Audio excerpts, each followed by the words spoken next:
ইউহিব্বুহু ইউদখিলুহুল জান্নাহ, তোমার এই ভালোবাসাটাই তোমাকে জান্নাতে নিয়ে যাবে। সুবহানাল্লাহ।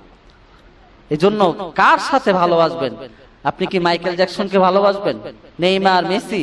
আপনার ভালোবাসা হবে রাসূলুল্লাহ সাল্লাল্লাহু আলাইহি ওয়াসাল্লামের সাথে, তাহলে আপনার হাসর হবে তার সাথে। একটা হাদিস আছে, অনেক বিখ্যাত হাদিস, সুন্দর চমৎকার হাদিস,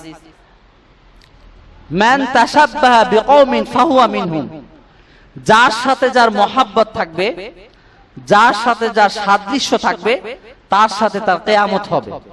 এখন দেখেন আপনাদের মনে কার সাথে আপনার মহাব্বত। আপনি কি একজন সেলিব্রিটিকে ভালোবাসেন, একজন নায়ককে ভালোবাসেন, একজন গায়ককে ভালোবাসেন, নাকি আপনি রাসূলকে ভালোবাসেন, একজন সাহাবীকে ভালোবাসেন, নাকি আপনার কোরআনকে ভালোবাসেন? আপনি যাকে বেশি ভালোবাসবেন কেউ না জানুক, একজন জানেন, কি তিনি কে? আল্লাহ তাআলা জানেন। এজন্য আমাদের ভালোবাসাটাকে আবার মূলোৎপাটন করে নেই। আমি আমার কোরআনকে ভালোবাসবো, আমার ইখলাসকে ভালোবাসবো, একজনকে ভালোবাসবো যে তার রশি ধরে আমি যাতে জান্নাতে যেতে পারি। হোক সে আল্লাহওয়ালা, হোক সে নবী, হোক সে রাসূল, হোক কোরআন, হোক ছোট একটা সূরা। আরেকটা মজার হাদিস, এটা বলে শেষ করে দিচ্ছি। মুয়াবিয়া ইবনে মুজানি একজন সাহাবী, অনেক ভালো একজন সাহাবী ছিলেন, অন্যতম একজন সাহাবী। সব সময় কুল হুয়াল্লাহু আহাদ, আল্লাহুস সামাদ পড়তেন। উঠতে, বসতে, খেতে, চলতে, ফিরতে সব সময় কি পড়তেন? কুল হুয়াল্লাহু আহাদ, আল্লাহুস সামাদ, লাম ইয়ালিদ ওয়া লাম ইউলাদ ওয়া লাম ইয়াকুল লাহু কুফুয়ান আহাদ। তো রাসূলুল্লাহ সাল্লাল্লাহু আলাইহি ওয়াসাল্লাম তখন তাবুক যুদ্ধে ছিলেন। আপনারা জানেন যে তাবুক যুদ্ধে প্রায় অনেক সাহাবী নিয়ে গিয়েছেন, কিন্তু এখানে যুদ্ধ হয়নি। নবম হিজরিতে যুদ্ধ ছাড়াই জয়লাভ করছেন। তো হঠাৎ সূর্যের আলো ক্ষীণ হতে শুরু করলো। রাসূলুল্লাহ সাল্লাল্লাহু আলাইহি ওয়াসাল্লাম সূর্যের দিকে তাকালেন, দেখলেন যে জিবরাইল আলাইহিস সালাম আসছে। এসে বললেন, আপনি গায়বানা জানাজা পড়েন সমস্ত সাহাবাদের নিয়ে। গায়বানা জানাজা বুঝেন তো? মানে লাশ নেই সামনে, গায়বানা জানাজা। যেমন আল্লামা দিলওয়ার হোসেন সাঈদীর জন্য আমরা পুরো পৃথিবী সবাই গায়বানা জানাজা পড়েছেন, তাকে সবাই অন্তঃস্থল দিয়ে ভালোবেসেছেন। আমরা তাও জানি না তার এই মৃত্যুটা কিভাবে হয়েছে। এই রহস্য, এই অমীমাংসিত এই মৃত্যুটা হয়তো কখনো না কখনো এটা রহস্য উদ্ঘাটন হবে। আমরা সেই অপেক্ষায় আছি ইনশাআল্লাহ। তো সমস্ত সাহাবারা দাঁড়িয়ে গেলেন গায়বানা জানাজার জন্য। জিবরাইল আমিন আলাইহিস সালাম প্রায় 1,40,000 ফেরেশতাদের নিয়ে দুই কাতারে দাঁড়িয়ে গেলেন। রাসূলুল্লাহ সাল্লাল্লাহু আলাইহি ওয়াসাল্লাম গায়বানা জানাজা পড়ালেন। মুয়াবিয়া ইবনে মুজানি সাহাবী, একজন বিখ্যাত সাহাবী। তো রাসূল সাল্লাল্লাহু আলাইহি ওয়াসাল্লাম মনে একটু খটকা লাগলো যে কখনো তো আপনি ফেরেশতাদের নিয়ে নেমে যান না জানাজার জন্য, কিন্তু এই সাহাবীর এমন কি বৈশিষ্ট্য ছিল যে তার জন্য আপনি 1,40,000 ফেরেশতাদের বহন নিয়ে আপনি জানাজায় দাঁড়িয়েছেন। তখন জিবরাইল আমিন সাল্লাল্লাহু আলাইহি সাল্লাম বললেন যে, হে নবী, আপনার এই সাহাবী মুজানি সব সময় চলতে, ফিরতে, বসতে, উঠতে, বাহনে যেতে সব সময় পড়তো কুল হুয়াল্লাহু আহাদ, আল্লাহুস সামাদ, লাম ইয়ালিদ ওয়া লাম ইউলাদ ওয়া লাম ইয়াকুল লাহু কুফুয়ান আহাদ। এজন্যই আল্লাহ তাআলা তার মর্যাদা শানকে বৃদ্ধি করার জন্য আমরা 1,40,000 ফেরেশতা তার গায়বানা জানাজা পড়েছি। আল্লাহু আকবার পড়েন।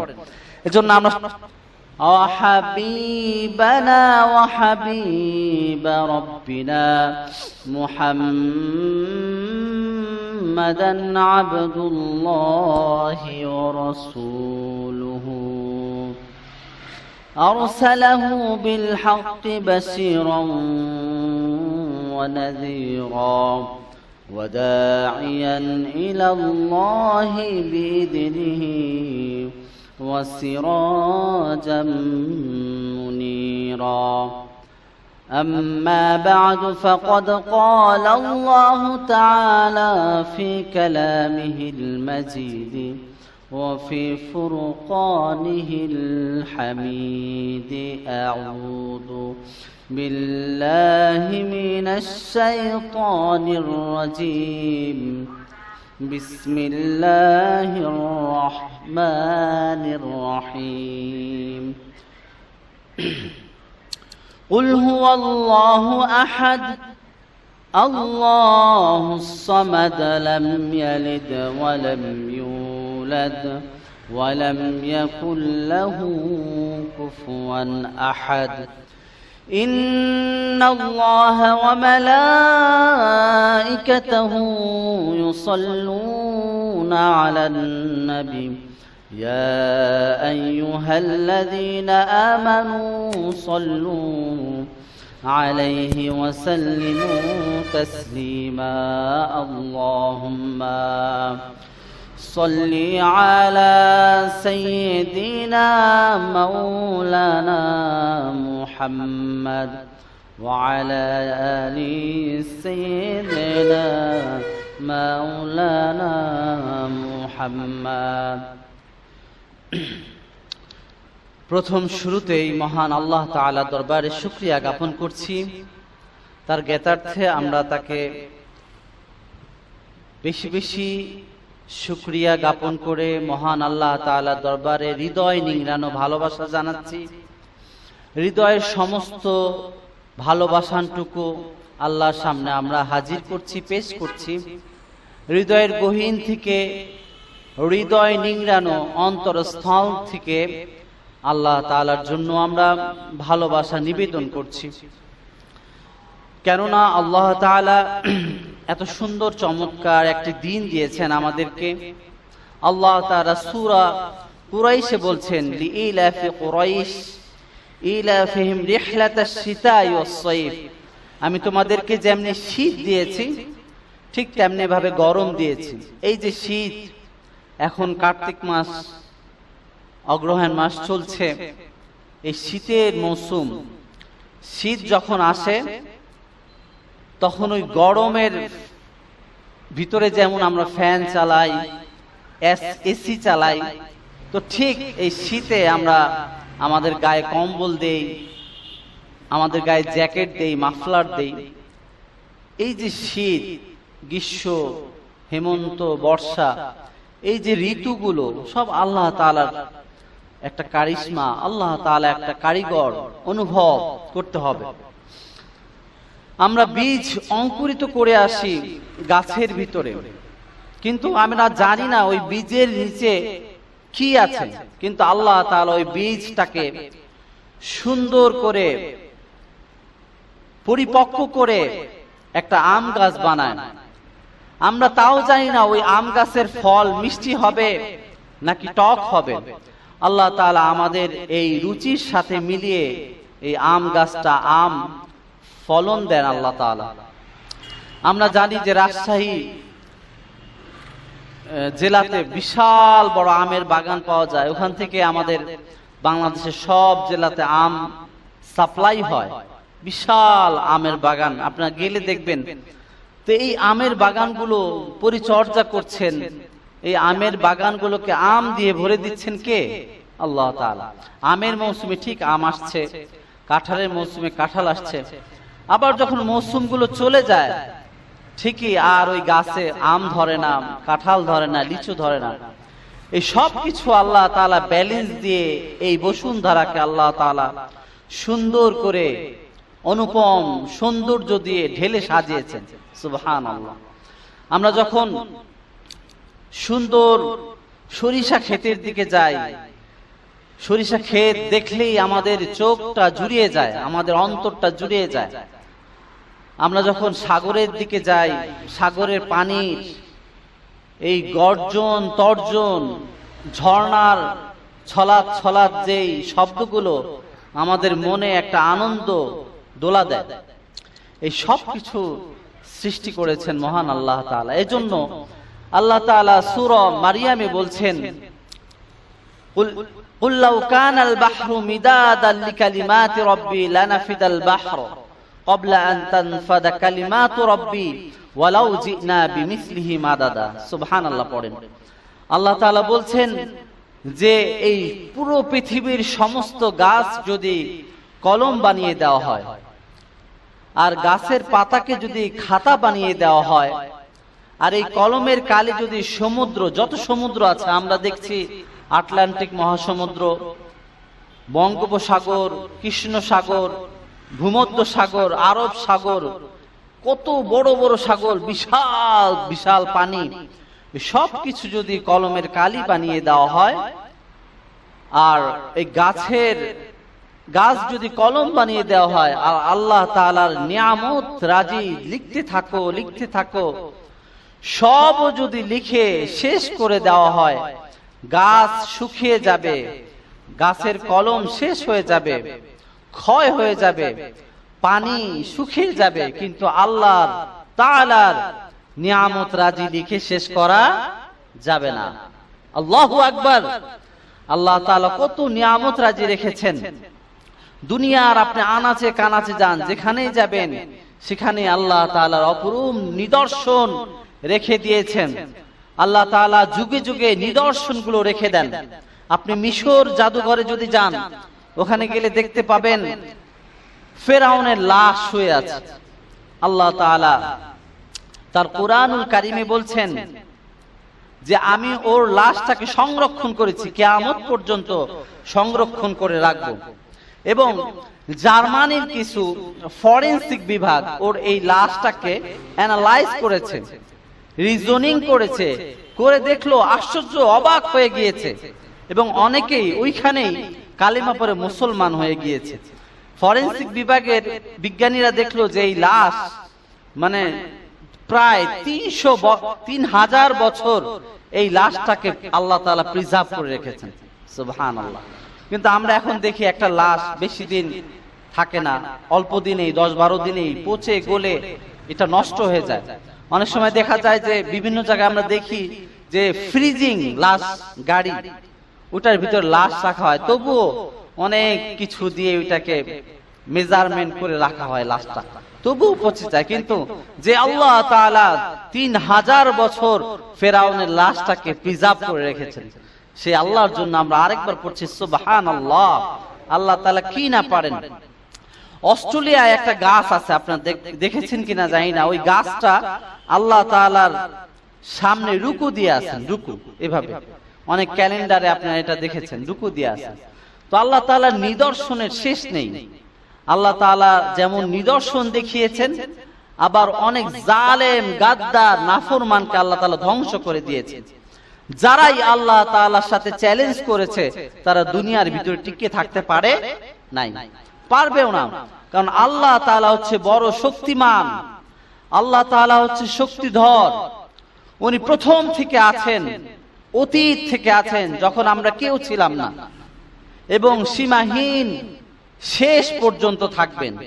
তার কোনো লয় নেই, তার কোনো ক্ষয় নেই।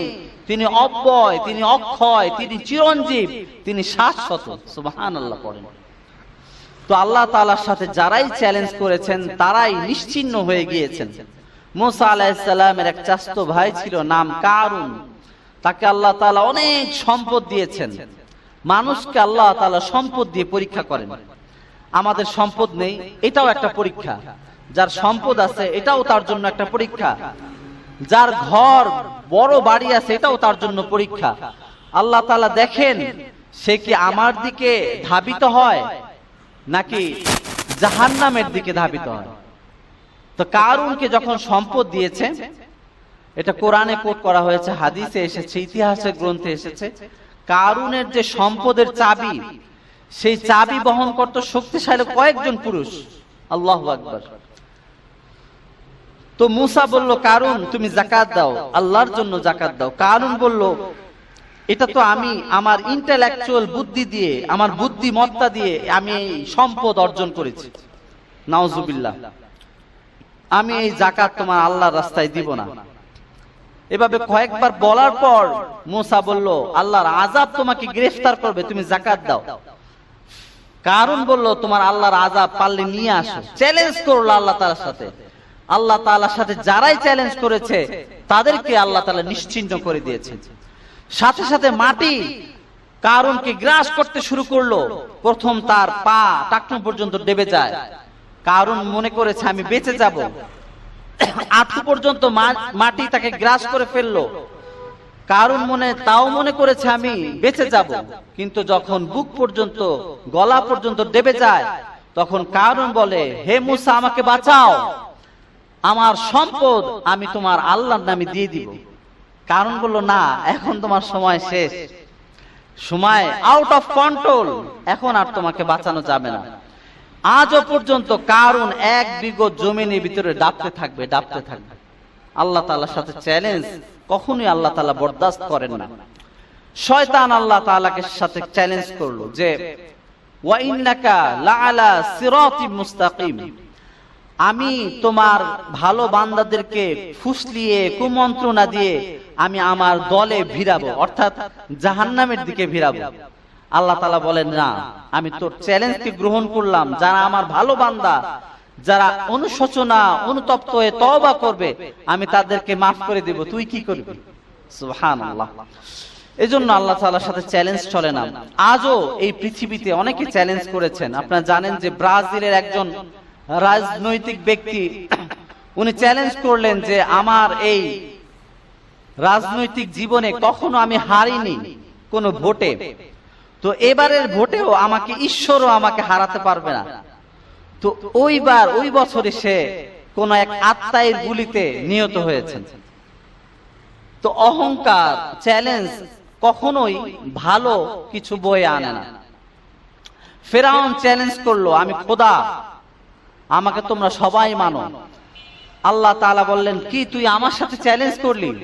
আল্লাহ তাআলা, আপনারা সবাই জানেন, একদম প্রসিদ্ধ ঘটনা, বালু কাদা পানির ভিতরে গহ্বরে তাকে মেরে ফেলছে আল্লাহ তাআলা। তো ফেরাউন নিশ্চিহ্ন হয়ে গিয়েছে। নমরুদ ইব্রাহিম আলাইহিস সালামের সাথে ভিলেন ছিল, উনিও নিজেকে খোদা দাবি করেছেন। আল্লাহ তাআলা তাকে একটা ল্যাংড়া মশা দিয়ে, আপনারা জানেন বিখ্যাত ঘটনা, ল্যাংড়া মশা দিয়ে তার নাকের ভিতরে ঢুকে ওটা কামড়াতে কামড়াতে কামড়াতে তার মগজ খেয়ে, তার মস্তিষ্কে সবকিছু খেয়ে শেষ করে ওই ল্যাংড়া মশাও চলে গেছে, আর নমরুদও ওখানে চিৎপটাং হয়ে শুয়ে আছে। তো আল্লাহর সাথে চ্যালেঞ্জ চলে না। টাইটানিক জাহাজের মালিক জন ক্যারি সম্ভবত নাম ওনার, উনি চ্যালেঞ্জ করেছিলেন যে আমি যে জাহাজটা নির্মাণ করেছি সম্ভবত 1967 সালে আমি একটা জাহাজ নির্মাণ করেছিলাম। টাইটানিকের মালিক বলছেন এই জাহাজটা ঈশ্বরও ডুবাতে পারবে না, এত মজবুত, এত সুন্দর, এত অবকাঠামো দিয়ে আমি এই জাহাজটা তৈরি করেছি, আমার আগের পরের কেউ এই জাহাজটা নির্মাণ করতে পারবে না। চ্যালেঞ্জ করেছে। আল্লাহ তাআলা তো তিনি কোরআনে বলেছেন, তোমরা যে নোঙ্গর ভিড়াও, এই নোঙ্গরটা যায়, এটা আমার নামে যায়। আবার এই নোঙ্গরটা তীরে আসে, এটা আমার ওসিলায় আসে, আমার রহমতে আসে। তো তিনি এটা অস্বীকার করে বললেন যে এটা কেউ ডুবাতে পারবে না, ঈশ্বরও ডুবাতে পারবে না। আল্লাহ তাআলা বলেন, কি আমার সাথে চ্যালেঞ্জ? আপনারা জানেন প্রায় 1700 যাত্রী নিয়ে এটা 3 দিনের ভিতরে একটা আইস বড় পাহাড়ের সাথে লেগে দ্বিখণ্ডিত, ওইখানেই শেষ। আজও পর্যন্ত এটার অংশ বিশেষ এটা পাওয়া যায়নি খুঁজেও। আজ অনেক ডুবুরিরা, অনেক নৌবাহিনীর লোকেরা এটাকে খুঁজতে চাচ্ছে। আপনারা জানেন যে সাবমেরিন নিয়ে গিয়েছে, ওই সাবমেরিনে যারা গিয়েছে টাইটান নামে, তারাও মারা গিয়েছে। তো আল্লাহর সাথে চ্যালেঞ্জ কখনোই ভালো কিছু বয়ে আনে না। এজন্য চ্যালেঞ্জ করবেন না। সব সময় আল্লাহ তাআলার সামনে দাসত্ব, আল্লাহ তাআলার সামনে সিজদায় অবনত হবেন। ইসলামে কখনো কটাক্ষ করবেন না। আজকে আমরা ইসলাম নিয়ে, আল্লাহ নিয়ে কটাক্ষ করি, নবীর চরিত্র নিয়ে আমরা বাজে মন্তব্য করি, এটাও ভালো কিছু বয়ে আনে না। আপনারা প্রায় দেখেছেন যে কোরআন শরীফকে নর্থ সাউথে একটা ছেলে, প্রায় নাম হচ্ছে পল্লব নাকি একটা নাম, অপূর্ব পাল, উনি কোরআন শরীফের পাতা ছিঁড়ে ছিঁড়ে ওখানে লাথি মারছেন। নাউজুবিল্লাহ। এটা দেখার মতো না, নৃশংস অমানবিক আচরণ করেছে। ওকে জেলে রেখেছে। পরে একটা স্টেটমেন্ট দেখলাম, এক সাংবাদিক বলল যে অপূর্ব পাল মানসিকভাবে ভারসাম্যহীন, অসুস্থ।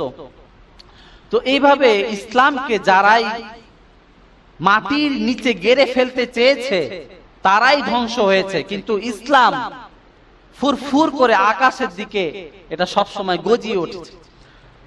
আল্লাহ তাআলা সূরা আলে ইমরানে একটি উদাহরণ দিচ্ছেন, একটা উপমা দিচ্ছেন চারা বীজের সাথে। মাসালুল লাযিনা ইউনফিকুনা আমওয়ালাহুম ফি সাবিলিল্লাহ কামাসালি হাব্বা, যে ইসলামটা হচ্ছে একটা চারা বীজের মতো।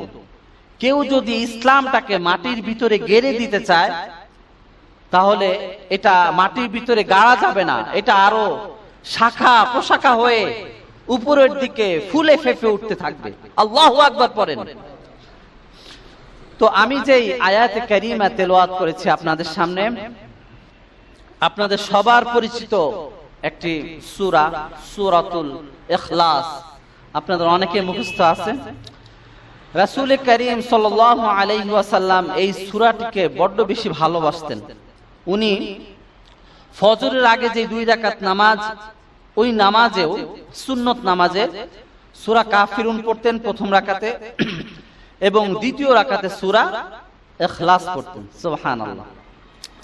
আবার তিনি মাগরিবের নামাজে সূরা কাফিরুন পড়তেন, দ্বিতীয় রাকাত সূরা ইখলাস পড়তেন, এবং বেতেরের নামাজেও কাফিরুন পড়তেন, সাব্বিহ ইসমা রাব্বি আল্লাহ পড়তেন, এবং শেষে কুল হুয়াল্লাহ পড়ে শেষ করতেন।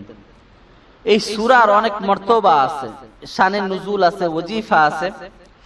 এবং রাসূল করিম সাল্লাল্লাহু আলাইহি ওয়াসাল্লাম যখন ব্যথা পেতেন, বিচ্ছু কামড়াতো, তখন তিনি এই সূরা কুল হুয়াল্লাহ পড়ে ফু দিতেন। একবার ওনার হাতে বিচ্ছু কামড়ালো, উনি ব্যথায় জর্জরিত হয়ে বিচ্ছুকে লানত দিতে শুরু করলো, লানা আকরব লিআকরব। তখন আম্মা জান আয়েশাকে বললেন, আয়েশা তুমি গরম পানি করো। গরম পানি করলেন আর বললেন আমার হাতে ঢালো। আর রাসূল করিম সাল্লাল্লাহু আলাইহি ওয়াসাল্লাম পড়তে থাকলেন কুল হুয়াল্লাহু আহাদ আল্লাহুস সামাদ লাম ইয়ালিদ ওয়া লাম ইউলাদ। সুবহানাল্লাহ। সাথে সাথেই তার ব্যথা সেরে গেল। তারপর রাসূল করিম সাল্লাল্লাহু আলাইহি ওয়াসাল্লাম যখন রাতে ঘুমোতেন, ঘুমানোর আগে সূরা নাস, সূরা ফালাক, সূরা ইখলাস তিন কুল পড়ে হাতে ফু দিয়ে পুরো শরীর ম্যাসেজ করতেন। এটা করলে আপনার জিন ভূত, কোন অশরীরী আত্মা, বোবা জিন আপনার কাছে ধারেও আসতে পারবে না। এবং রাসূল করিম সাল্লাল্লাহু আলাইহি ওয়াসাল্লাম আয়াতুল কুরসি পড়তেন। আমরা এই দোয়াগুলো আজকে ভুলেই গিয়েছি। আগে নানা নানিরা দেখতাম জোরে জোরে এই সূরাগুলো পড়তো, তাবারাকাল্লাযী, সূরা ওয়াকিয়া। এবং সূরা ইখলাসের শানে নুজুল হচ্ছে, কাফেররা মজা করে বলতে লাগলো যে আমাদের তো বংশ পরিক্রমা আছে, পরিক্রমা বংশ পরম্পরায় আমার বাবাকে, আমার দাদাকে, পরদাদাকে আছে না আমাদের। তোরা মজা করে বলতে লাগলো যে হে মুহাম্মদ, তোমার আল্লাহরও কি এরকম বাপ দাদা আছে? নাউজুবিল্লাহ। তখন আল্লাহ তাআলা এই সূরাটি নাযিল করেন, কুল হুয়াল্লাহু আহাদ আল্লাহুস সামাদ। কুল মানে হে নবী আপনি বলে দেন, কুল হুয়াল্লাহ, আল্লাহ তাআলা এক। কুল হুয়াল্লাহু আহাদ, আল্লাহ কে? এক। আল্লাহ অদ্বিতীয়, আল্লাহ সমকক্ষ কেউ নেই। আল্লাহুস সামাদ লাম ইয়ালিদ ওয়া লাম ইউলাদ, আল্লাহ তাআলা কাউকে জন্ম দেয়নি আর তিনিও জন্ম কারো কাছ থেকে নেননি। ওয়া লাম ইয়াকুল লাহু কুফুয়ান আহাদ, তার সমকক্ষ কেউ নেই। আল্লাহ তাআলা সমকক্ষ কেউ আছে বলেন? আল্লাহ তাআলার সামনে আমরা সবাই অসহায়, সবাই তার সামনে ভিক্ষার মতো মাংতে থাকি, চাইতে থাকি, সাহায্যের জন্য তার সামনে পড়ে থাকি। কিন্তু আল্লাহ তাআলা কি কারো সামনে পড়ে থাকে? আল্লাহ হচ্ছে সব রাজার বড় রাজা, আল্লাহ হচ্ছেন সব মালিকের সবচেয়ে বড় মালিক আল্লাহ তাআলা। এজন্য আল্লাহ তাআলা বলেন কুল হুয়াল্লাহু আহাদ, হে নবী আপনি বলে দেন আমি এক, আমি আল্লাহ এক। আল্লাহ এক। আল্লাহ নামটা 1000 বছর ধরে কত নবীরা ডেকেছেন আল্লাহ, কত ওলিরা ডেকেছে আল্লাহ, কত শহীদরা ডেকেছেন আল্লাহ। আমরা আজও ডাকি, আমরা ডাকি না? আমরা জিকিরের সময় কি বলি? সুবহানাল্লাহ, আলহামদুলিল্লাহ, লা ইলাহা ইল্লাল্লাহ, আল্লাহু আকবার। সবগুলোর ভিতরে কার নাম? আল্লাহর নাম। আজান যখন দেয় মুয়াজ্জিন, কার নাম? আল্লাহু আকবার, আল্লাহ সবচেয়ে বড়। এই নামের স্ট্রেন, এই নামের এনার্জি এত বেশি যে আপনি এই নাম বললে আপনার ভিতরে একটা বারুদের মতো আগুন জ্বালাময় একটা জিনিস কাজ করবে। আপনারা জানেন যে ভারতের কর্ণাটকে কিছু বছর আগে এক মেয়ে, মুস্কান নামে এক মেয়ে, সে কলেজে যাচ্ছিল বাইক নিয়ে। তো অনেক ছেলেরা, তারা ওই সনাতনী ধর্ম, তারা মিছিল করতেছিল জয় রাম জয় রাম বলে। ওই মেয়েটাকে কলেজে ঢুকতে দিবে না, মানে মুসলমানদেরকে তারা হ্যায় করবে, নেগলেক্ট করবে। ওই মেয়ে একাই যে বলতে শুরু করো আল্লাহু আকবার আল্লাহু আকবার আল্লাহু আকবার, ওই আল্লাহু আকবারের ধ্বনিতে পুরো ভারত না পুরো বিশ্ব কেঁপে উঠেছিল। সুবহানাল্লাহ পড়েন। তে আল্লাহু আকবারের একটা এনার্জি আছে, আল্লাহু আকবারের ধ্বনির ভিতরে একটা স্ট্রেংথ আছে, একটা সাহস আছে, একটা আগুন আছে। এখনো যদি আমরা আল্লাহু আকবার নারায়ে তাকবীর বলে ঝাঁপিয়ে পড়ি, তাহলে ওই ইসলাম বিদ্বেষী বিরুদ্ধেরা তাদের দাঁত ভাঙা জবাব আমরা মাঠে ময়দানে দিতে পারবো ইনশাআল্লাহ। এই আল্লাহু আকবারের ধ্বনি হযরত ওমর রাদিয়াল্লাহু আনহু দিয়েছিলেন। হযরত ওমর রাসূলকে বললেন, হে রাসূল, আলাইসা নাবিয়ুন হক, আপনি কি সত্য নবী নন? রাসূল বললেন, অবশ্যই। আবার জিজ্ঞেস করলেন। ওমর রাদিয়াল্লাহু আনহু খুব গরম সাহাবী ছিলেন, আমরা খুতবাতেও পড়ি আসাদুন নাস, খুব গরম।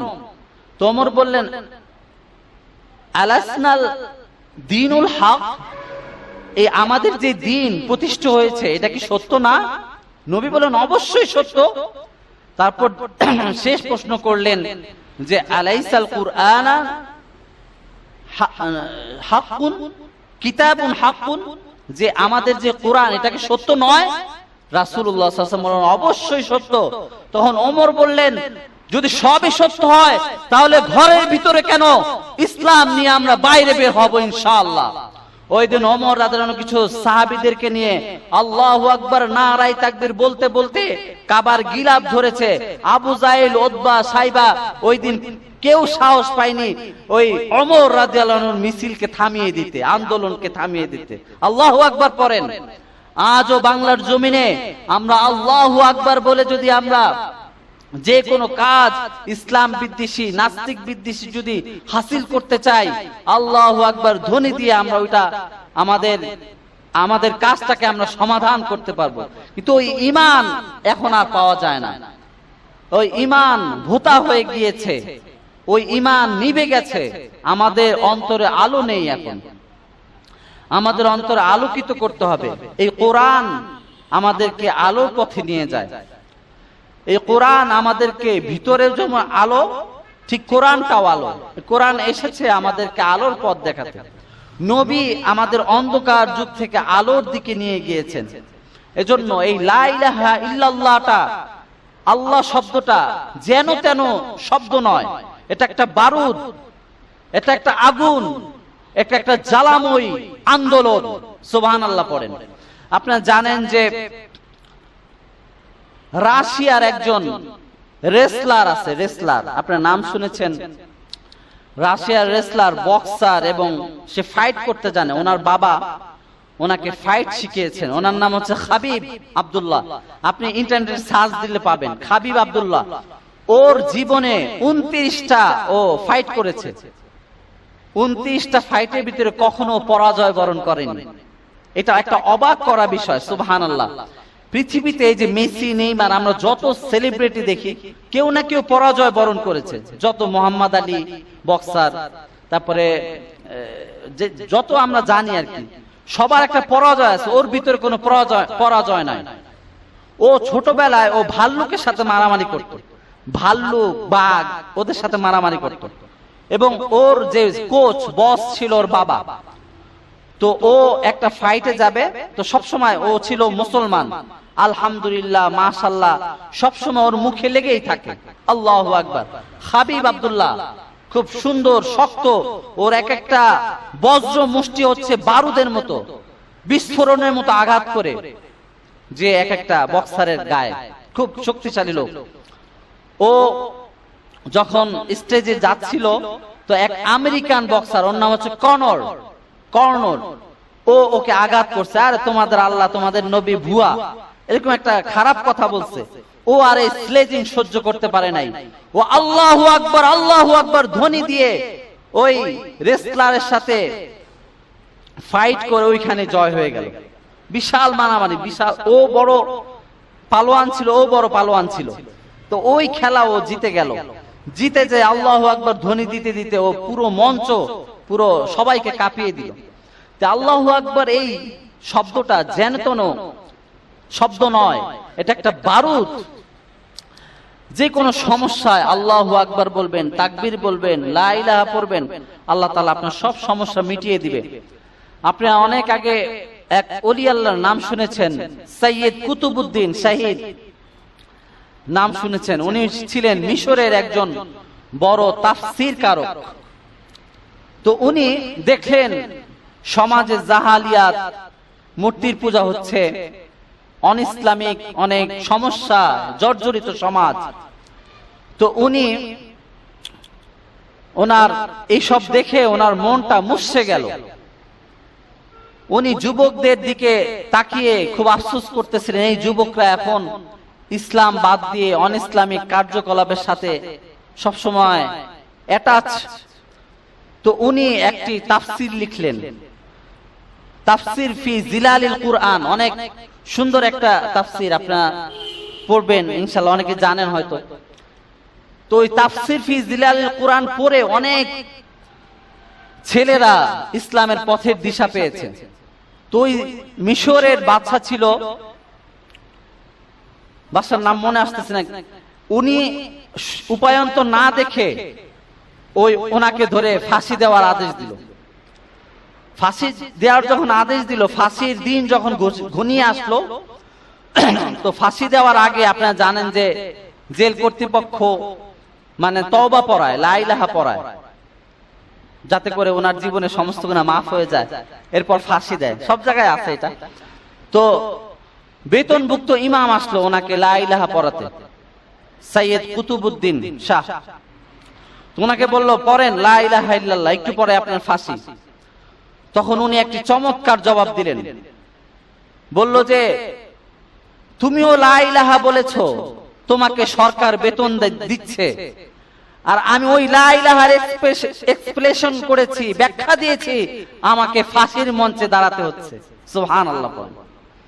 তুমি তোমার লা ইলাহা তোমাকে রুটি রুজি দেয়, আমার লা ইলাহা আমাকে ফাঁসি দেয়।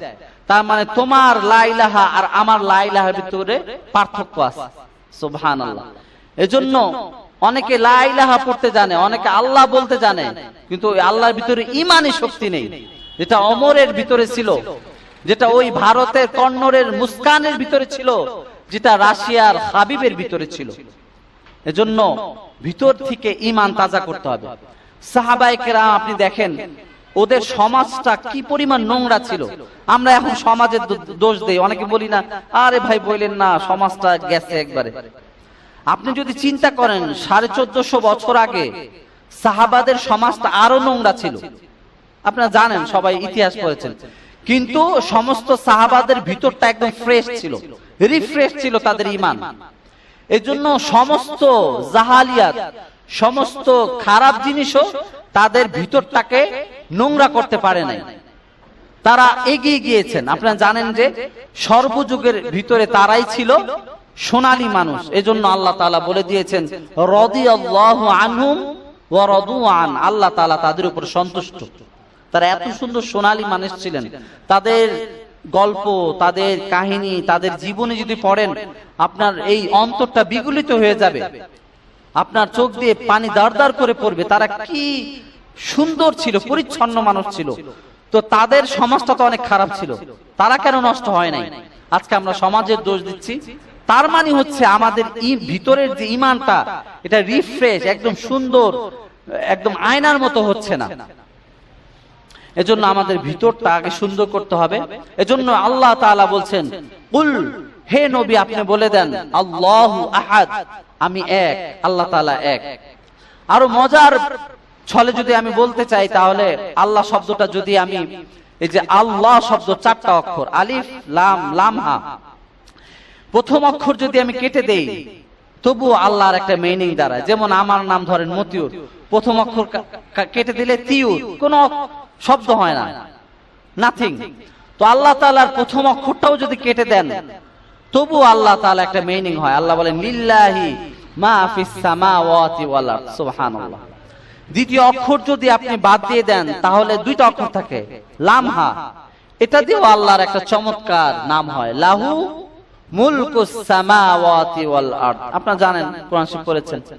লামও কেটে দেন, এখন থেকে হা। এই হা দিয়েও দেখেন হুয়াল্লাহুল্লাযী লা ইলাহা ইল্লা হুয়া আলিমুল গায়বি ওয়াশ শাহাদা। কত সুন্দর আল্লাহ তাআলার নাম।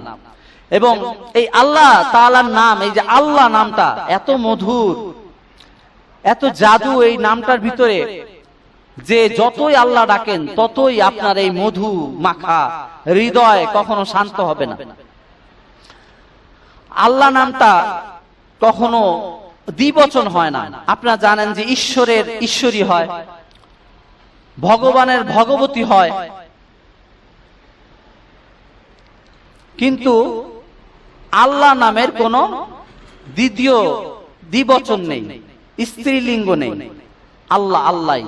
এই পৃথিবীতে হাজার হাজার মানুষ, লাখ লাখ কোটি কোটি মানুষ, কারো নাম কি দেখছেন আল্লাহ? কারো নাম আল্লাহ নাই, কারো নাম আল্লাহ নাই। এজন্য আল্লাহ তাআলা বলেন ইন্নানি আনাল্লাহ, আমি আল্লাহ। এই আল্লাহ নামটা কেউ কোনোদিন ছিনিয়ে নিতে পারবে না। ফাবুদুনি, আমার ইবাদত করো। আল্লাহ তাআলার ইবাদত করতে হবে, না কোনো মাজারের ইবাদত করব, না কোনো পূজার ইবাদত করব, না কোনো মূর্তির ইবাদত করব। ফাবুদুনি, আমার ইবাদত করো।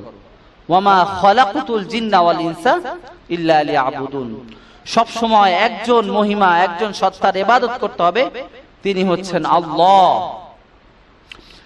আল্লাহ যদি একজন না হয়ে আরেকজন হতো তাহলে কেমন হতো? বিশৃঙ্খলা হয়ে যেত। আল্লাহ তাআলা বলছেন ফীহিমা আলিহাতুন ইল্লাল্লাহু লাফাসাদাতা।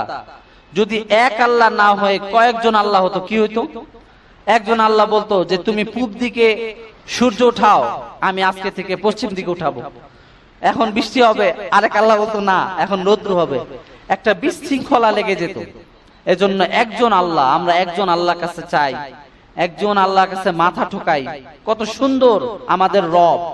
এই যে হিন্দুদের কত রকম পূজা, কয়জনে ডাকবে ওরা? এই যে কালী পূজা চলতেছে, দুর্গা পূজা, শিব পূজা, কুমারী পূজা, লিঙ্গ পূজা, মানে কি একটা অবস্থা। সূর্য পূজা, স্নান পূজা, মারাঠে পূজা, এত পূজা, এত সত্তা, এত খোদা ওদের, জোড়াই নার্ভাস হয়ে যায়, মানে কই যাব। কিন্তু আমাদের একটাই পূজা, আমাদের একটাই রব, সে হচ্ছে অবিনশ্বর।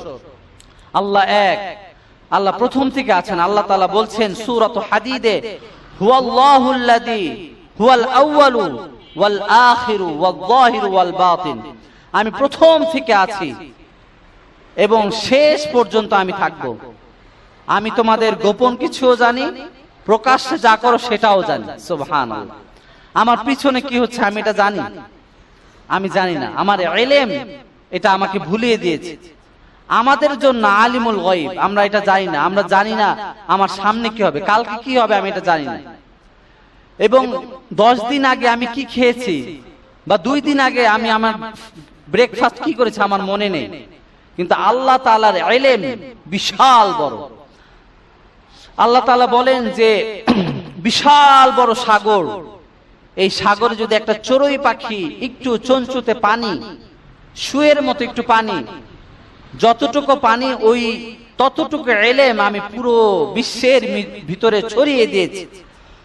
আর এই যে সাগর দেখছো, মহাসাগর, এটা হচ্ছে আমার জ্ঞান, আমার ইলম। কত বড় আল্লাহ তাআলার জ্ঞান। এই জন্য সবসময় বলবেন হে আল্লাহ, আপনার উত্তম পরিকল্পনা আমার জন্য দান করুন। আপনি যেটা ভালো মনে করেন সেটা দান করুন। আমরা আল্লাহর চেয়ে বেশি বুঝি অনেক সময়।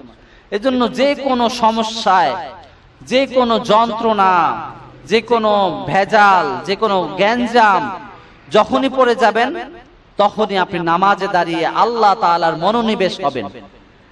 আল্লাহ তাআলার সাথে মাশওয়ারা করবেন। রাসূল সাল্লাল্লাহু আলাইহি ওয়াসাল্লাম বলেন, ইদা হাজাবাহু আমরুন সাল্লা, যখন রাসূলুল্লাহ সাল্লাল্লাহু আলাইহি ওয়াসাল্লাম বিচলিত হয়ে যেতেন, বিপদের সম্মুখীন হয়ে যেতেন, তখনই তিনি নামাজে দাঁড়িয়ে যেতেন। আমরা দাঁড়াই এবং আল্লাহ তাআলার ধারণাকে সহি করবেন। রাসূল কারীম সাল্লাল্লাহু আলাইহি ওয়াসাল্লাম বলছেন যে আনা ইনদা যান্নি আবদি বি, আল্লাহ তাআলার ধারণা আপনি যেমন করবেন ঠিক তেমনটি আপনি পাবেন। আপনি যদি ধারণা করেন না আল্লাহ মনে দিবে না, ঠিকই দিবে না। আর আপনি যদি মনে করেন না আল্লাহ দিবেই এবং পাকা পুক্ত 100% ধারণা রাখেন, অবশ্যই আল্লাহ তাআলা ওটা দিয়ে দিবে। আল্লাহ তাআলা বলছেন যে বান্দা যেমন ধারণা করে ঠিক আমি তার সাথে তেমন ব্যবহার করি। এজন্য ধারণা খুব ভালো রাখবেন। এজন্য আল্লাহ তাআলা বলছেন, কুল হুয়াল্লাহু আহাদ আল্লাহুস সামাদ, হে নবী আপনি বলে দেন আমি এক, আল্লাহ তাআলা এক। হযরত বেলাল রাদিয়াল্লাহু আনহু একজন হাবশী সাহাবী ছিলেন। উমাইয়া ইবনে খালফ ওনাকে মেরে মেরে পিটিয়ে পিটিয়ে আপনারা জানেন মার্সেল গুলো থেতলে দিয়েছে, উত্তপ্ত বালুর ভিতরে ওনাকে শুইয়ে রেখেছে। ওনার মুখ দিয়ে আল্লাহ শব্দটাও বের হচ্ছে না, উনি বলতেছেন আহাদ আহাদ আহাদ। মানে আমরা অনেক মার খাওয়ার পর অনেক অসুস্থ হলে কি বলি, বলি না, ওই বেলাল রাদিয়াল্লাহু আনহু বাস ক্ষীণ স্বরে বলতেছে আহাদ আহাদ, আল্লাহ এক আল্লাহ এক আল্লাহ এক। এত মার খাওয়ার পরেও বেলাল রাদিয়াল্লাহু আনহুর মুখ থেকে আল্লাহ শব্দটি ছিনিয়ে নিতে পারে নাই। আজও জমিনের বুকে যারা ঈমানদার আছে, মুত্তাকি আছে, ওই নাস্তিক মুরতাদ ইসলাম বিদ্বেষী, তারাও যত কিছু আমাদের ট্যাগ লাগাক, আমাদের এই মন থেকে আমাদের হৃদয় থেকে আল্লাহর নামটাকে মুছতে পারবে না ইনশাআল্লাহ। আল্লাহু আকবার। এজন্য আল্লাহ তাআলা বলেন, কুল হুয়াল্লাহু আহাদ, হে নবী আপনি বলে দেন আল্লাহ তাআলা এক, আল্লাহুস সামাদ। তারপর আল্লাহ তাআলা বলছেন আল্লাহুস সামাদ, আল্লাহ কারো মুখাপেক্ষী নন। আমরা সবার মুখাপেক্ষী। আমরা ছোটবেলায় আমরা স্যারের মুখাপেক্ষী। স্যার আমাদেরকে যদি না পড়াতো আমরা শিক্ষিত হতে পারতাম? পারতাম না। আমরা শিক্ষকের পদবর্জে যাই, আমরা স্কুলে যাই, কোচিং করি, আমরা ঠেকা, আমরা স্যারের কাছে ঠেকা। তারপরে যখন চাকরির জীবনে যাই বসের কাছে ঠেকা, ব্যবসার জীবনে আমরা কাস্টমারের কাছে ঠেকা। সবার কাছে আমরা মুখাপেক্ষী। আমার টাকা নেই, আমি ফেসবুকে শেয়ার দেই যে আমাকে কিছু দান করেন। হ্যাঁ, সবাই সবার কাছে ঠেকা। নাহনু আকসামু বিল্লাহ, সব মানুষ সব মানুষের কাছে ঠেকা, কিন্তু আল্লাহ কি কারো কাছে ঠেকা? আল্লাহ তাআলা বলেন, দুনিয়ার সমস্ত মানুষ একটা মাঠে ময়দানে যদি দাঁড়ায় আর আমার কাছে যদি নারী বাড়ি গাড়ি হীরা জহরত সবকিছু চাইতে থাকে, সব চাওয়া যদি আমি পূরণ করে দেই, তাহলে আমার ধন ভান্ডার থেকে, আমার যে বিশাল ভান্ডার আছে এই ভান্ডার থেকে 1 ইঞ্চিও কমবে না। আল্লাহু আকবার পড়েন, আল্লাহু আকবার। আল্লাহু আল্লাহু আল্লাহু নাম যতই জপি ততই মধুর লাগে, নামে এত জাদু আছে কে জানি তো আগে। আল্লাহু আকবার। আল্লাহ কারো কাছে মুখাপেক্ষী নয়, আমরা সবার কাছে মুখাপেক্ষী। চাকরি, যখন চাকরির বাজারে যাই আমরা বসকে অনুরোধ করি এই চাকরিটা আমাকে দিয়ে দেন, এই চাকরিটা না হলে আমার পরিবার পরিজন নিয়ে আমি বাঁচতে পারবো না। কিন্তু আল্লাহ তাআলা কি কারো কাছে মুখাপেক্ষী? আমরা সবাই নামাজে দোয়ায় সেজদায় আল্লাহর কাছে চাই, আল্লাহ আমাকে এটা দাও ওটা দাও, আমাকে ভিসা ঠিক করে দাও, আমি ইতালি যাব, আমার সংসারে এটা নাই সেটা নাই, সবকিছু আমরা আল্লাহ তাআলাকে বলি। এজন্য আমরা সব সময় আল্লাহ তাআলার কাছে মুখাপেক্ষী। এজন্য আল্লাহ বলেন আল্লাহুস সামাদ, আমি কারো কাছে মুখাপেক্ষী নই, সবাই আমার কাছে মুখাপেক্ষী, সবাই আমার কাছে অসহায় হয়ে পড়ে থাকে। আল্লাহু আকবার। তারপর আল্লাহ তাআলা বলছেন লাম ইয়ালিদ ওয়া লাম ইউলাদ ওয়া লাম ইয়াকুল লাহু কুফুয়ান আহাদ। লাম ইয়ালিদ, আল্লাহ তাআলা কারো কাছ থেকে জন্ম নেয় নাই এবং তাকেও কেউ জন্ম দেয় না। সুবহানাল্লাহ। আল্লাহ হচ্ছে পবিত্র। আমরা এই যে সিজদা দেই, বলি না সুবহানা রাব্বিয়াল আ'লা। আল্লাহ আপনি হচ্ছেন অনেক উপরে, আপনি পবিত্রময় সত্তা। আমাদেরকে আমাদের মা বাবা জন্ম দিয়েছেন, আমাদের বাপ দাদাদেরকে জন্ম দিয়েছেন, আমাদের একটা বংশ পরম্পরা আছে। কিন্তু আল্লাহ তাআলা কোনো বংশ পরম্পরা নেই। আল্লাহ তাআলা কাউকে জন্ম দেয়নি, তাকেও কেউ জন্ম নেয়নি, সেও তাকে কাউকে জন্ম দেয়নি। এই যে ইহুদিরা বলে ওয়াকালাতিল ইয়াহুদু উযাইরুন ইবনুল্লাহ, কোরআন বলছে যে ইহুদিরা বলে উযাইর আলাইহিস সালাম আল্লাহ তাআলার ছেলে, নাউজুবিল্লাহ। খ্রিস্টানরা বলে ওয়াকালাতিন নাসারা মাসীহ ইবনুল্লাহ, ঈসা আলাইহিস সালাম একজন নবী ছিলেন। আপনারা জানেন যে রাসূল করিম সাল্লাল্লাহু আলাইহি ওয়াসাল্লামের আগে উনি আগমন করেছিলেন। আল্লাহ তাআলা ওনাকে একজন অন্যতম নবী করে প্রেরণ করেছেন এবং আকাশে আল্লাহ তাআলা ওনাকে উঠিয়ে নিয়েছেন। আবার কিয়ামতের আগে উনি আসবেন, দাজ্জাল যখন আসবে, মাসীহু মাহদী আলাইহিস সালাম আসবে, তখন আসবে ঈসা আলাইহিস সালাম। তো ওই নবীকে খ্রিস্টানরা বলে মাসীহ ইবনুল্লাহ, যে ঈসা নাকি আল্লাহর পুত্র, নাউজুবিল্লাহ। অথচ ঈসা আলাইহিস সালাম নিজেও বলেছেন, কোরআনে বলছে ইন্নানি আবদুল্লাহ, আমি আল্লাহ তাআলার কোনো সন্তান না, আমি আল্লাহ তাআলার বান্দা।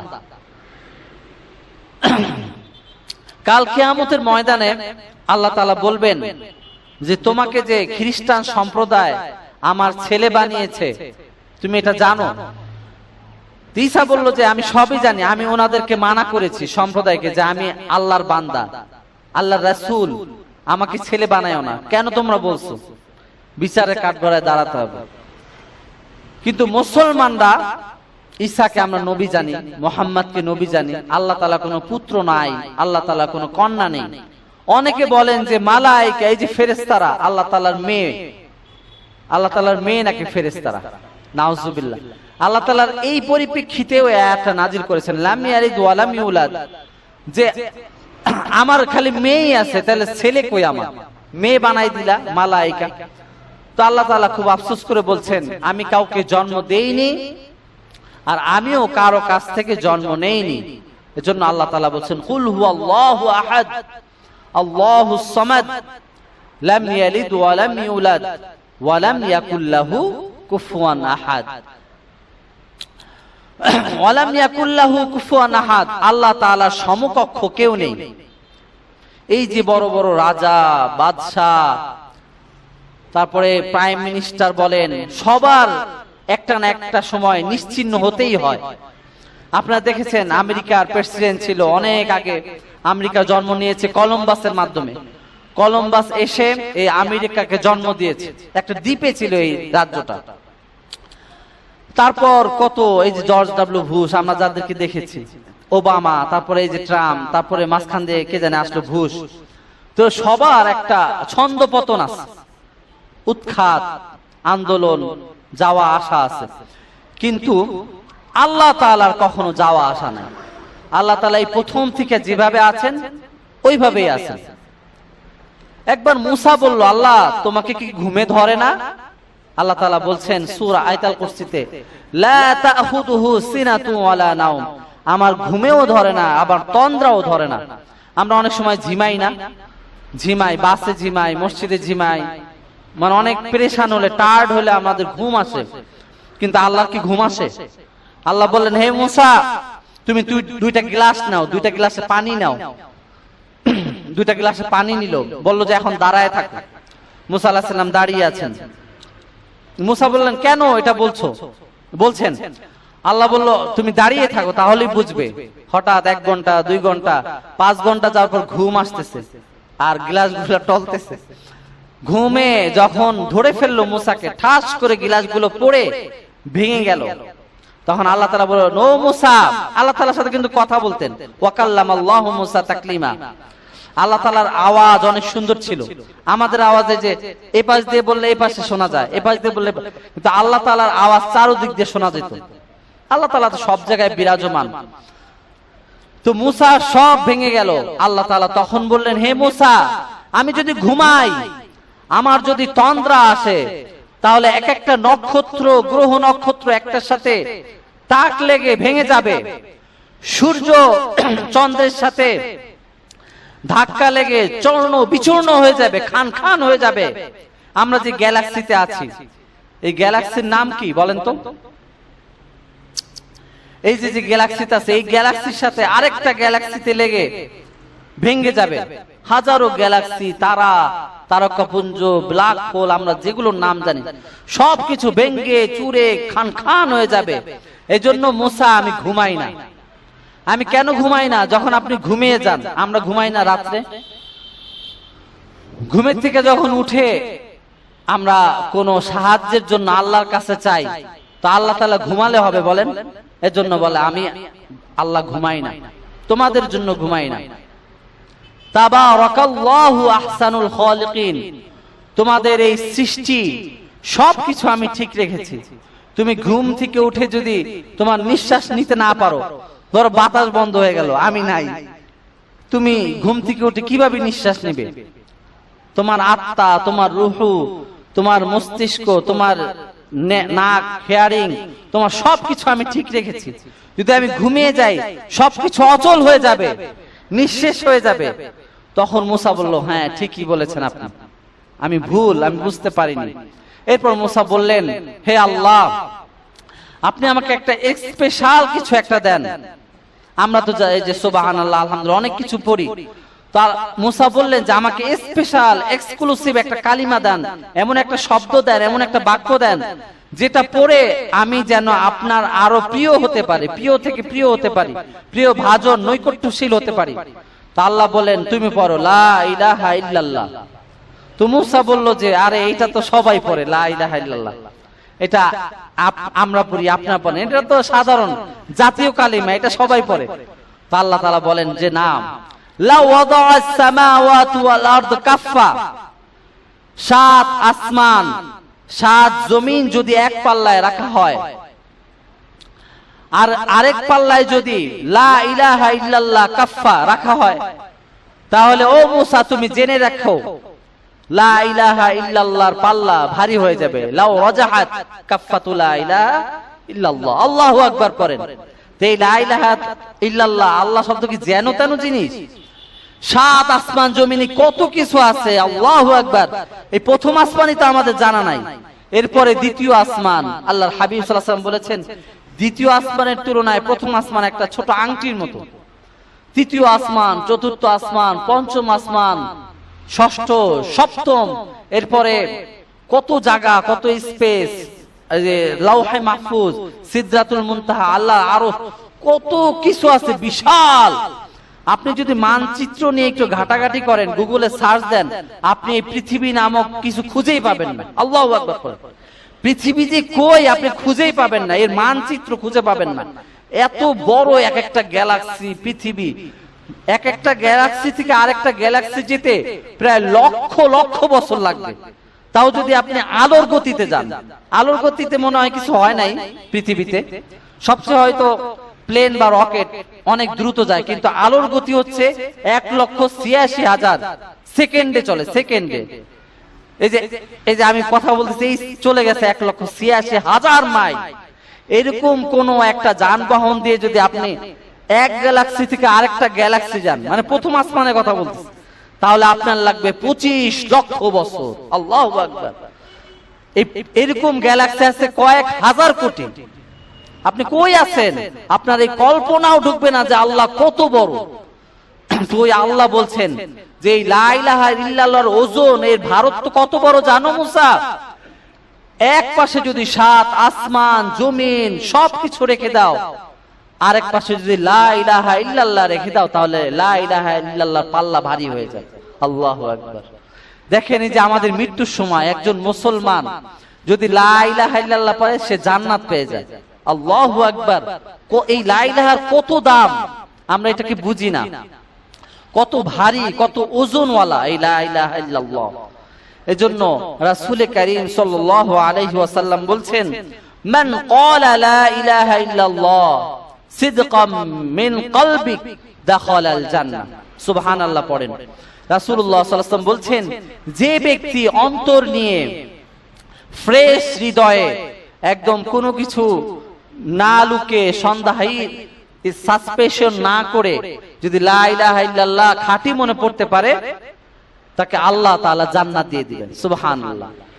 লা ইলাহা ইল্লাল্লাহ সিদকাম মিন কলবিক দাখালাল জান্নাহ, সে জান্নাত পেয়ে যাবে। এজন্য এই সূরা পড়তে রাজি আছি তো? কুল হুয়াল্লাহ, সব সময় কুল হুয়াল্লাহ পড়ব। এক সাহাবী সব সময় কুল হুয়াল্লাহ পড়তেন। কুবা পল্লীতে এক সাহাবী কুল হুয়াল্লাহ কুল হুয়াল্লাহ। তো অনেক সাহাবী এসে বললেন রাসূলকে যে আল্লাহ রাসূল উনি সব সময় নামাজে শুধু কুল হুয়াল্লাহ পড়ে। তো রাসূল ডাকলেন, বললেন যে কি ব্যাপার, তুমি নাকি কুল হুয়াল্লাহ পড়ো সব নামাজে? তো সে বলল যে এই কুল হুয়াল্লাহকে আমি অনেক বেশি ভালোবাসি। মানুষ মানুষকে ভালোবাসে না? কেউ কবিকে ভালোবাসে, কেউ দার্শনিককে ভালোবাসে, কেউ সালমান শাহকে ভালোবাসে। এই তদন্ত হচ্ছে, আল্লাহ যেন এই তদন্তটাকে আমাদের জন্য সহজ করে দেয়, আমরা যেন জানতে পারি কারা মেরেছে এই সালমান শাহকে। এই সালমান শাহর জন্য 27 জন নারী মারা গেছে আত্মহত্যা করে, নাউজুবিল্লাহ। আপনি চিন্তা করেন, একজন সেলিব্রিটি নায়ক, তাও পাপের জগতের নায়ক, ওনার জন্য 27 জন নারী মারা গিয়েছে। জানি না তাদের অবস্থা কি হবে, আল্লাহই ভালো জানেন তাদের সাথে কি ব্যবহার করবেন। তো যেটা বলছিলাম, ওই সাহাবী ভালোবাসতো কুল হুয়াল্লাহু আহাদ আল্লাহুস সামাদ লাম ইয়ালিদ, সব সময় পড়তেন। তো রাসূল বলল সব নামাজে কি এটা পড়তে হয়? বলল যে আমি এটাকে অনেক বেশি ভালোবাসি। তখন রাসূলুল্লাহ সাল্লাল্লাহু আলাইহি ওয়াসাল্লাম বললেন যে ইউহিব্বুহু ইউদখিলুহুল জান্নাহ, তোমার এই ভালোবাসাটাই তোমাকে জান্নাতে নিয়ে যাবে। সুবহানাল্লাহ। এজন্য কার সাথে ভালোবাসবেন? আপনি কি মাইকেল জ্যাকসনকে ভালোবাসবেন, নেইমার, মেসি? আপনার ভালোবাসা হবে রাসূলুল্লাহ সাল্লাল্লাহু আলাইহি ওয়াসাল্লামের সাথে, তাহলে আপনার হাসর হবে তার সাথে। একটা হাদিস আছে, অনেক বিখ্যাত হাদিস, সুন্দর চমৎকার হাদিস, মান তাশাব্বাহা বিকওমিন ফাহুয়া মিনহুম, যার সাথে যার মহব্বত থাকবে, যার সাথে যার সাদৃশ্য থাকবে, তার সাথে তার কিয়ামত হবে। এখন দেখেন আপনাদের মনে কার সাথে আপনার মহব্বত। আপনি কি একজন সেলিব্রিটিকে ভালোবাসেন, একজন নায়ককে ভালোবাসেন, একজন গায়ককে ভালোবাসেন, নাকি আপনি রাসূলকে ভালোবাসেন, একজন সাহাবীকে ভালোবাসেন, নাকি আপনার কোরআনকে ভালোবাসেন? আপনি যাকে বেশি ভালোবাসবেন, কেউ না জানুক, একজন জানেন, কি তিনি কে? আল্লাহ তাআলা জানেন। এজন্য আমাদের ভালোবাসাটাকে আবার মূলোৎপাটন করে নেই। আমি আমার কোরআনকে ভালোবাসবো, আমার ইখলাসকে ভালোবাসবো, একজনকে ভালোবাসবো যে তার রশি ধরে আমি যাতে জান্নাতে যেতে পারি। হোক সে আল্লাহওয়ালা, হোক সে নবী, হোক সে রাসূল, হোক সে কোরআন, হোক ছোট একটা সূরা। আরেকটা মজার হাদিস, এটা বলে শেষ করে দিচ্ছি। মুয়াবিয়া ইবনে মুজানি একজন সাহাবী, অনেক ভালো একজন সাহাবী ছিলেন, অন্যতম একজন সাহাবী। সব সময় কুল হুয়াল্লাহু আহাদ আল্লাহুস সামাদ পড়তেন। উঠতে, বসতে, খেতে, চলতে, ফিরতে সব সময় কি পড়তেন? কুল হুয়াল্লাহু আহাদ আল্লাহুস সামাদ লাম ইয়ালিদ ওয়া লাম ইউলাদ ওয়া লাম ইয়াকুল লাহু কুফুয়ান আহাদ। তো রাসূলুল্লাহ সাল্লাল্লাহু আলাইহি ওয়াসাল্লাম তখন তাবুক যুদ্ধে ছিলেন। আপনারা জানেন যে তাবুক যুদ্ধে প্রায় অনেক সাহাবী নিয়ে গিয়েছেন, কিন্তু এখানে যুদ্ধ হয়নি। নবম হিজরিতে যুদ্ধ ছাড়াই জয়লাভ করছেন। তো হঠাৎ সূর্যের আলো ক্ষীণ হতে শুরু করলো। রাসূলুল্লাহ সাল্লাল্লাহু আলাইহি ওয়াসাল্লাম সূর্যের দিকে তাকালেন, দেখলেন যে জিবরাইল আলাইহিস সালাম আসছে। এসে বললেন, আপনি গায়েবানা জানাজা পড়েন সমস্ত সাহাবাদের নিয়ে। গায়েবানা জানাজা বুঝেন তো? মানে লাশ নেই সামনে, গায়েবানা জানাজা। যেমন আল্লামা দিলওয়ার হোসেন সাঈদীর জন্য আমরা পুরো পৃথিবীর সবাই গায়েবানা জানাজা পড়েছেন, তাকে সবাই অন্তঃস্থল দিয়ে ভালোবেসেছেন। আমরা তাও জানি না তার এই মৃত্যুটা কিভাবে হয়েছে। এই রহস্য, এই অমীমাংসিত এই মৃত্যুটা হয়তো কখনো না কখনো এটা রহস্য উদ্ঘাটন হবে। আমরা সেই অপেক্ষায় আছি ইনশাআল্লাহ। তো সমস্ত সাহাবারা দাঁড়িয়ে গেলেন গায়েবানা জানাজার জন্য। জিবরাইল আমিন আলাইহিস সালাম প্রায় 1,40,000 ফেরেশতাদের নিয়ে দুই কাতারে দাঁড়িয়ে গেলেন। রাসূলুল্লাহ সাল্লাল্লাহু আলাইহি ওয়াসাল্লাম গায়েবানা জানাজা পড়ালেন। মুয়াবিয়া ইবনে মুজানি সাহাবী, একজন বিখ্যাত সাহাবী। তো রাসূল সাল্লাল্লাহু আলাইহি ওয়াসাল্লাম মনে একটু খটকা লাগলো যে কখনো তো আপনি ফেরেশতাদের নিয়ে নেমে যান না জানাজার জন্য, কিন্তু এই সাহাবীর এমন কি বৈশিষ্ট্য ছিল যে তার জন্য আপনি 1,40,000 ফেরেশতাদের বহন নিয়ে আপনি জানাজায় দাঁড়িয়েছেন। তখন জিবরাইল আমিন আলাইহিস সালাম বললেন যে হে নবী, আপনার এই সাহাবী মুজানি সব সময় চড়তে ফিরতে বসতে উঠতে বাহনে যেতে সব সময় পড়তো কুল হুয়াল্লাহু আহাদ আল্লাহুস সামাদ লাম ইয়ালিদ ওয়া লাম ইউলাদ ওয়া লাম ইয়াকুল লাহু কুফুয়ান আহাদ। এজন্যই আল্লাহ তাআলা তার মর্যাদা শানকে বৃদ্ধি করার জন্য আমরা 1,40,000 ফেরেশতা তার গায়েবানা জানাজা পড়েছি। আল্লাহু আকবার পড়েন। এজন্য আমরা সবসময় পড়বে তো কুল হুয়াল্লাহু আহাদ আল্লাহুস সামাদ। রাসূলুল্লাহ সাল্লাল্লাহু আলাইহি ওয়াসাল্লাম ফজরে পড়তেন এই 3 কুল, আপনারা জানেন নামাজের পরে 3 কুল পড়বেন, আবার মাগরিবের পরে 3 কুল পড়বেন, এবং ঘুমনের সময় ঘুমোতে যাওয়ার আগে 3 কুল আয়াতুল কুরসি পড়ে ফু দিয়ে রাসূলুল্লাহ সাল্লাল্লাহু আলাইহি ওয়াসাল্লাম পুরো শরীরকে মেসেজ করতেন, পুরো শরীর মেসেজ প্রোটেকশন। এই যে জিন ধরে ভূত ধরে এই সব কিছু দিয়ে আল্লাহ তাআলা প্রোটেকশন করে দিবেন এই একটা কারিশমা দিয়ে। এজন্য আমরা সবসময় পড়বো তো ইনশাআল্লাহ। চলতে ফিরতে কি পড়বো? কুল হুয়াল্লাহু আহাদ আল্লাহুস সামাদ লাম ইয়ালিদ ওয়া লাম ইউলাদ ওয়া লাম ইয়াকুল লাহু কুফুয়ান আহাদ। মুখস্থ আছে না সবার? মুখস্থ করে নেবেন। ফজরের সুন্নতে রাসূল পড়তেন, মাগরিবের সুন্নতে পড়তেন, এবং বেতেরের শেষ রাকাতে পড়তেন কুল হুয়াল্লাহু আহাদ আল্লাহুস সামাদ। আল্লাহ এক। আমরা যেন আমাদের জীবনটাকে সব সময় আল্লাহর পথে আল্লাহর দ্বীন প্রতিষ্ঠা করার জন্য সব সময় যেন আমরা চেষ্টা করতে থাকি ইনশাআল্লাহ। আল্লাহ তাআলা আমাদের এই কুল হুয়াল্লাহু আহাদ আল্লাহুস সামাদের তরজমা শান ওজিফাগুলো মেনে সামনের পথ আরো সুন্দর মসৃণ ভাবে যেন চলতে পারি, আল্লাহ তাআলা সেই তৌফিক দান করুক। যারা 4 রাকাত